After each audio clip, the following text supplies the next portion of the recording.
निर्मलता यह जागृत हो जाएगी। और जब निर्मलता यह जागृत होगी तो हमारे संत जो हैं, सद्गुरु हैं, वह निर्मल होने के बाद हमारे आपका जिस समय मन निर्मल हुआ तब वह उनकी कृपा हमारे ऊपर जब बरसेगी तब परमात्मा के प्रति प्रेम जब बढ़ता है, निश्चित रूप से यह समझ लीजिएगा, इस भ्रम में मत रहिएगा कि जो मैं कर रहा हूं यही सच है। सच अपने आप से पूछिए कि हमारा आपका यह मन बताता है कि मैं सच कर रहा हूं या झूठ कह रहा हूं या झूठ कर रहा हूं। कहना बड़ा सरल है, अपने ऊपर लागू करना यह बहुत ही कठिन है। मेरे भाई बाप, बुरा मत मानिएगा। एक बात कहें कि जब हम अपने आप के सर्वोपर ज्ञानी, सर्वोपर महान मान लेंगे तो मैं नहीं बोल रहा हूं, यह समझो मैं बोल रहा है, यानी वह अहंकार बोल रहा है। और जब वह परमात्मा तब नहीं आएंगे जब वह अहंकार पर से परिपूर्ण रहेंगे। हम परमात्मा तो वही जाता है कि जहाँ भक्ति प्रदा रहती है, भक्ति भरी रहती है, वहाँ ही भगवान जाते हैं।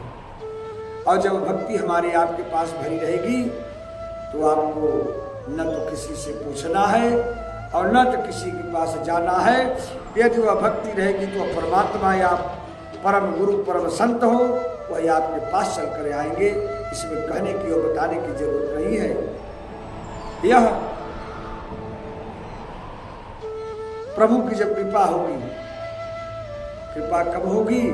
जब आप भगवान के नाम को भजन करेंगे, नाम की महिमा गाएंगे, संतों के पास जाएंगे, संतों के प्रति आपकी आस्था बढ़ेगी, तब समझ लीजिए कि हमारा अब कुछ पूर्व सत्कर्म जागृत हो रहा है। हाँ, जैसे मान लिया, इस भ्रम में मत रहिएगा कि हमारे पास बड़ी संपत्ति हो गई।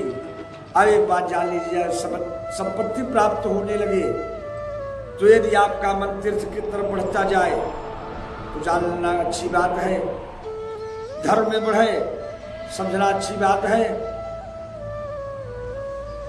गरीबों को खिलाने की इच्छा हो जाए तो जानना यह अच्छी बात है। गरीबों को ठंडी में कंबल बांटना हो तो जाना अच्छी बात है। और गरीबों के कन्याओं का विवाह करवाना हो, मन बढ़े तो जानना कि मैं सत्कर्म की तरफ हूं।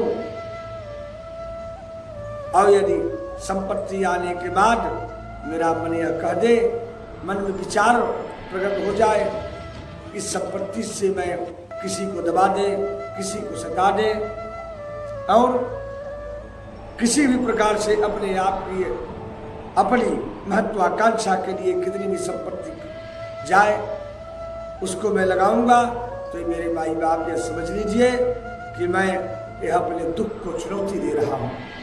यह हमारे ऊपर संपत्ति नहीं है, विपत्ति आ रही है।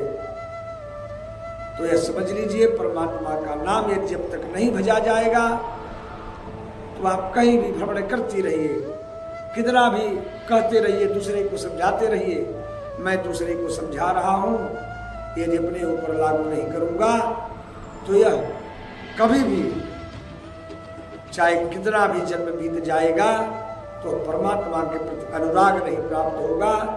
और जब अनुराग नहीं होगा तो विराग नहीं होगा।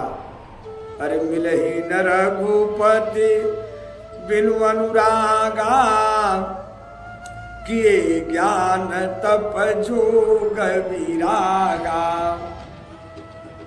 बिना अनुराग का वैराग्य नहीं होगा। और जब वैराग ही जीवन में नहीं आएगा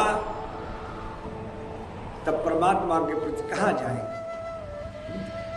और यह वैराग तभी आएगा जब उस ज्ञान और भक्ति की, तो ज्ञान और वैराग्य की माता हमारे आपके हृदय में वह जन्म लेगी। कौन? भक्ति। बिना भक्ति का हमारे आपके मन में जन्म लिए कभी भी ज्ञान वैराग्य नहीं आ सकता।